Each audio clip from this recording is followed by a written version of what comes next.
நீங்கள் ஒரு சைக்கிளிஸ்டா தடவையாக long distance cycle touring plan பண்ணிட்டு இருக்கீங்களா? இந்த வீடியோவில் சொல்ல போகிற விஷயங்களை பார்க்காம உங்களுடைய டூர் பிளானை பண்ணாதீங்க. அப்படி நீங்கள் பண்ணிட்டு போனீங்கன்னா உங்களுடைய டூரை உங்களால் சக்ஸஸ்ஃபுல்லாக கம்ப்ளீட் பண்ண முடியாது.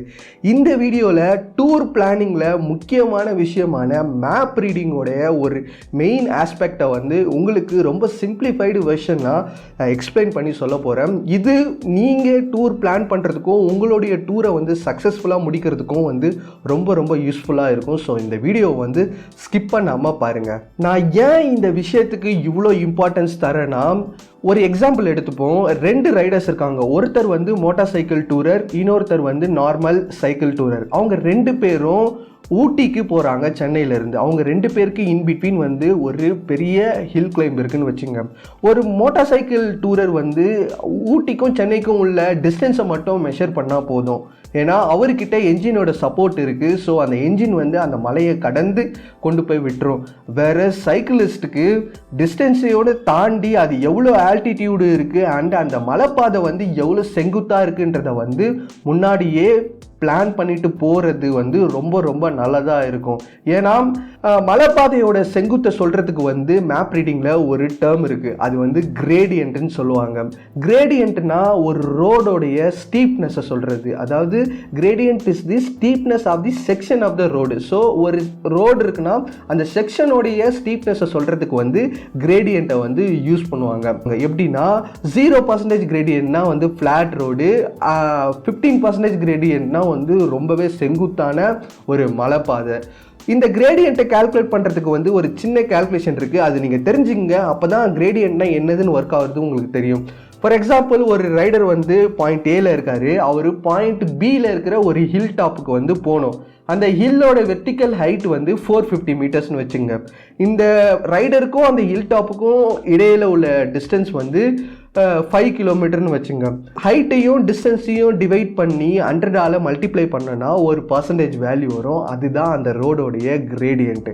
ஆக்சுவலாக இந்த கிரேடியன்ட் கண்டுபிடிக்கிறதுக்கு பித்தாகரஸ் தியரத்தை வச்சு தான் கண்டுபிடிப்பாங்க. அதுதான் எக்ஸாக்டான வேல்யூ கொடுக்கும்.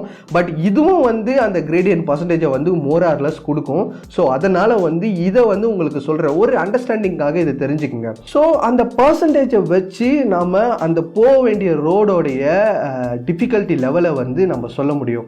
ஃபார் எக்ஸாம்பிள், 0% கிரேடியன்ட் ஒரு ரோட்டில் இருக்குன்னா அது ஃப்ளாட் ரோடுன்னு அர்த்தம். அதாவது அந்த ரோட்டில் எந்த ஒரு ஏற்றமும் கிடையாது. 1 to 3% கிரேடியன்ட் இருந்துச்சுன்னா சின்னோண்டு ஏத்தம் அப்படின்னு சொல்லுவாங்க. அதாவது அது எப்படி இருக்கும்னா ஒரு எதிர்காத்துல ரைட் பண்ணுற மாதிரி தான் இருக்கும். ஸோ ஈஸியாக நம்மளால் ரைட் பண்ண முடியும் கொஞ்சம் பெடல் பண்ணால். அதுக்கப்புறம் 4 to 6% கிரேடியன்ட், அது கொஞ்சம் மேனேஜபிளாக தான் இருக்கும். ஆனால் லாங் டைமுக்கு ரைட் பண்ண முடியாது. ஒரு ½ an hour கண்டினியூஸாக 1 hour கண்டினியூஸாக அதே கிரேடியண்ட்டில் ரைட் பண்ண முடியாது. அதுக்கப்புறம் 7 to 9% கிரேடியன்ட். இது சீசன் ரைடர்ஸ்க்கு சூட்டே ஆகாது. சீசன் ரைடர்ஸ்னால் நம்புற மாதிரி ஆளுங்க. நம்மளாம் ஒரு டூர் அப்போ தான் மவுண்டெயினுக்கு போயிட்டு ஹில் கிளைம்பே பண்ண போவோம். ஸோ நம்மள மாதிரி ஆளுங்களுக்கு 7 to 9% கிரேடியன்ட் ரொம்ப டிஃபிகல்ட்டாக இருக்கும்.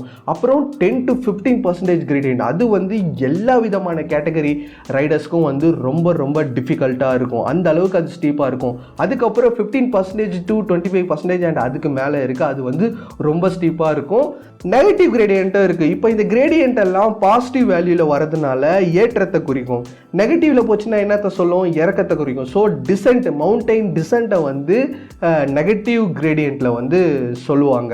ஸோ இப்போது டிஃப்ரெண்ட்டான கிரேடியன்ட்ஸ் நமக்கு தெரியறதுனால ஒரு மலைப்பாதை இருக்குன்னா அந்த மலைப்பாதையோட கிரேடியன்ட் என்னது நமக்கு தெரிஞ்சிச்சுன்னா ஸோ எவ்வளோ டிஃபிகல்ட்டி இருக்குன்றதை நம்ம டூர் போகிறதுக்கு முன்னாடியே அனலைஸ் பண்ணிக்கலாம்.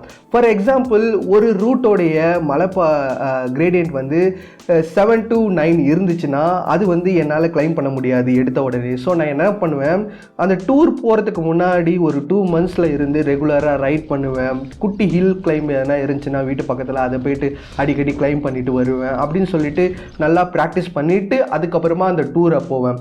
என்னை பொறுத்த வரைக்கும் ஒரு டூரிங்கை ஃபுல்லாக ரைட் பண்ணிவிட்டு கம்ப்ளீட் பண்ணணும்னு நினைப்பேன். ஏன்னா சம்டைம்ஸ் நம்மளால் மலை ஏற முடியலன்னா தள்ளிட்டு போகிற ஹேபிட் வந்துடும். ஸோ அது பண்ணக்கூடாது. ஃபுல்லாக ரைட் பண்ணிவிட்டு முடிக்கணும்னு நான் நினைப்பேன். ஸோ அதனால் ஒரு டூருக்கு முன்னாடி நல்லா டைம் ஸ்பெண்ட் பண்ணி ப்ராக்டிஸ் பண்ணுவேன். ஸோ இதுக்கு இந்த கிரேடியன்ட் அனலைஸ் பண்ணுறது நமக்கு ரொம்ப ரொம்ப யூஸ்ஃபுல்லாக இருக்கும்.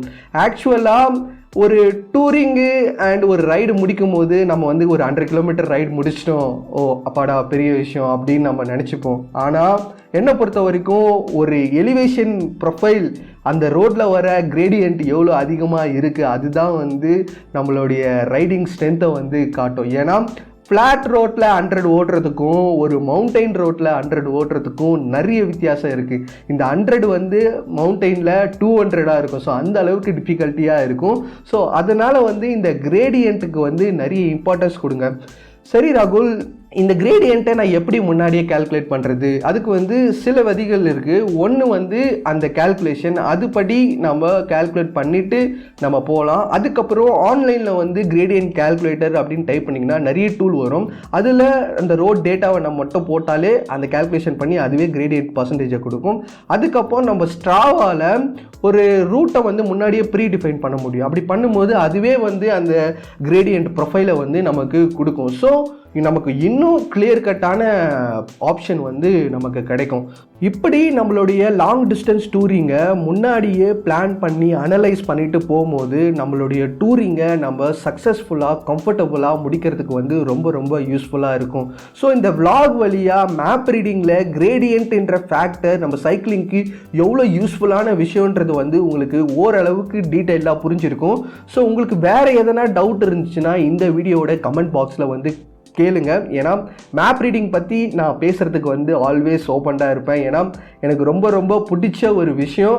அண்டு இதை பற்றி நாலேஜ் ஷேர் பண்ணிக்கிறதுல வந்து I am always open to you all. அது மட்டும் இல்லாமல் கிரேடியண்ட்டோட இம்பார்ட்டன்ஸ் வந்து 2D ஃப்ரான்ஸில் வந்து ரொம்ப சூப்பராக சொல்லியிருப்பாங்க. ஏன்னா கிரேடியண்ட்டை வச்சு தான் அந்த சைக்கிளிங் ஈவெண்ட்டோட எல்லா மவுண்டைன் ஸ்டேஜஸையும் வந்து கேட்டகரைஸ் பண்ணியிருப்பாங்க. ஸோ நீங்கள் அதை பற்றி நீங்கள் பார்க்கும்போது இன்னும் கிரேடியண்ட்னா என்னதுன்னு சொல்லிட்டு உங்களுக்கு ஒரு டீப் அண்டர்ஸ்டாண்டிங் கிடைக்கும். அது உங்களுடைய டூர் பிளானிங்க்கும் வந்து ரொம்ப ரொம்ப யூஸ்ஃபுல்லாக இருக்கும். நான் நெக்ஸ்ட் vlogல 2D ஃப்ரான்ஸில் எப்படி மவுண்டைன் ஸ்டேஜஸை கிரேடியண்ட்டை வச்சு கிளாஸிஃபை பண்ணியிருக்காங்கன்றதை பற்றி தான் வந்து டிஸ்கஸ் பண்ண போகிறோம்.